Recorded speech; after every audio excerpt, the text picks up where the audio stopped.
Uma rede social onde ninguém, mas ninguém mesmo pode te banir. Onde o que é postado não pode ser apagado por uma empresa. E os dados, bom, eles pertencem só a quem os criou. Parece bom, né? Essa é a grande promessa do Nostri, um protocolo que está querendo virar a internet de cabeça para baixo. Só que essa liberdade toda tem um custo. E a gente vai entender direitinho qual é. A ideia toda do Nostr gira em torno dessa pergunta. A gente não está falando de ter uma conta que uma empresa pode simplesmente apagar do mapa. A questão aqui é ter uma identidade digital que é, de fato, soberana. É uma mudança de mentalidade bem radical que joga todo o controle e também toda a responsabilidade nas mãos de cada um. Para a gente entender essa história, nosso roteiro vai ser o seguinte: primeiro, o que é, de fato, uma rede descentralizada. Depois, como o Nostri funciona na prática. Daí, vamos ver o poder dessa nova identidade digital, encarar de frente os riscos dessa liberdade e, por fim, aprender umas dicas para navegar nesse novo mundo com segurança. Para entender por que algo como o Nostri sequer existe, a gente precisa primeiro olhar para o problema. Nas redes sociais que usamos hoje, tem sempre uma empresa no controle de tudo. Nossos dados, nossas conexões, nossa voz. E se essa empresa decidir que não gosta do que foi dito? Bom, com um único clique, toda a presença online de alguém pode simplesmente sumir. Olha só, aqui a gente vê o contraste, né? É preto no branco. De um lado está um modelo centralizado, que todo mundo conhece, onde a empresa tem todo o poder. Do outro, a proposta do Nostri. O poder volta para a pessoa. Os dados são de quem os cria, a identidade é de quem a possui e, teoricamente, ninguém pode silenciar o que é dito. Certo? Mas como essa mágica toda acontece?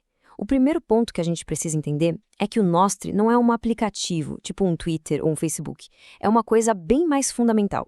Pensa nele mais como uma receita de bolo, sabe? Uma receita compartilhada que qualquer um pode pegar e usar para construir seu próprio aplicativo de rede social. E essa tal receita é o que a gente chama de protocolo. É só um conjunto de regras, uma linguagem em comum. É a mesma lógica do HTTP, que permite que qualquer navegador consiga acessar qualquer site. O protocolo Nostri, então, permite que diferentes aplicativos conversem entre si dentro da mesma rede. E essa rede funciona com 3 peças-chave. Primeiro, os clientes, que são os aplicativos que a gente usa para interagir, como o Primal ou o Iris. Depois, os relays. Eles funcionam como se fossem os correios da rede, uns servidores que guardam e distribuem as mensagens. E por último, o mais importante de tudo, as chaves, que são a sua identidade digital. Para entender isso fácil, a melhor analogia é com o Bitcoin. O cliente do Nostri é como se fosse a sua carteira de cripto. O relé é tipo um nó da rede, um computador que armazena os dados. E a chave privada, bom, ela tem exatamente a mesma função. É a prova definitiva de que quem está agindo é o verdadeiro dono daquela identidade. Não tem como contestar. E aqui está um ponto crucial. A sua experiência na rede depende totalmente dos relays que você escolhe se conectar. Imagina que um grupo de amigos está em salas diferentes. Para eles conversarem, precisam de um mensageiro em comum, certo? No Nostri, os relays são esses mensageiros. Se não houver um relay em comum com outra pessoa, as mensagens dela simplesmente não chegam. O seu mundo é definido por isso. Vamos agora para a parte que talvez seja a mais importante para quem usa a rede, a identidade. No Nostri, a identidade não é um login e senha, não. É um par de chaves criptográficas. E olha, isso muda absolutamente tudo. Aquela frase clássica nunca fez tanto sentido. O Nostra entrega um poder gigantesco sobre a própria persona digital, mas em troca, exige um nível de responsabilidade pessoal que, vamos ser sinceros, a maioria das pessoas não está acostumada a ter no mundo online. O processo é até simples, mas muito poderoso. A pessoa escreve uma mensagem e o aplicativo usa a chave privada para criar uma assinatura digital única. Essa assinatura prova, sem nenhuma sombra de dúvida, que aquela postagem veio do dono daquela identidade. É como autenticar um documento em cartório, só que de forma instantânea.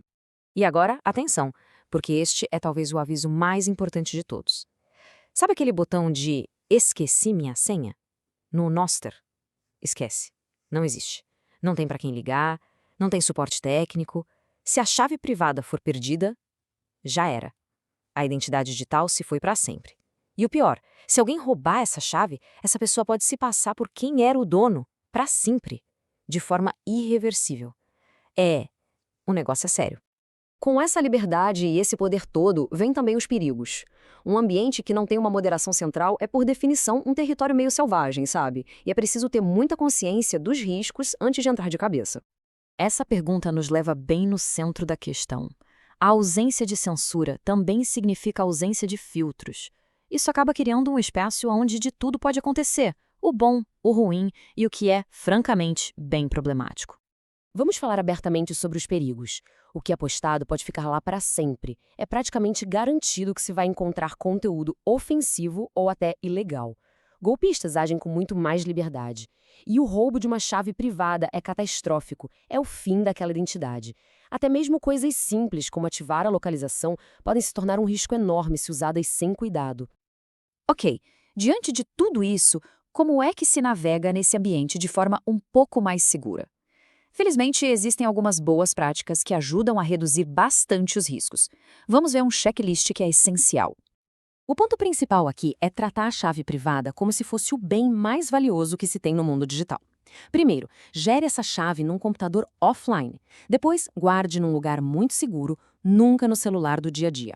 Escolha relés que sejam conhecidos e confiáveis. Dê preferência a aplicativos que se instalam, em vez de usar direto no navegador. E para dar gorjetas, use uma carteira Lightning separada, com pouco saldo. No fim das contas, a conclusão é essa. Achar que o Nostr é só um Twitter sem censura é um erro. É uma arquitetura totalmente diferente.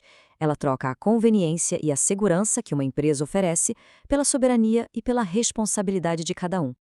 E isso nos deixa com uma reflexão final. A promessa de ter controle total sobre a própria voz e identidade digital é sem dúvida muito poderosa.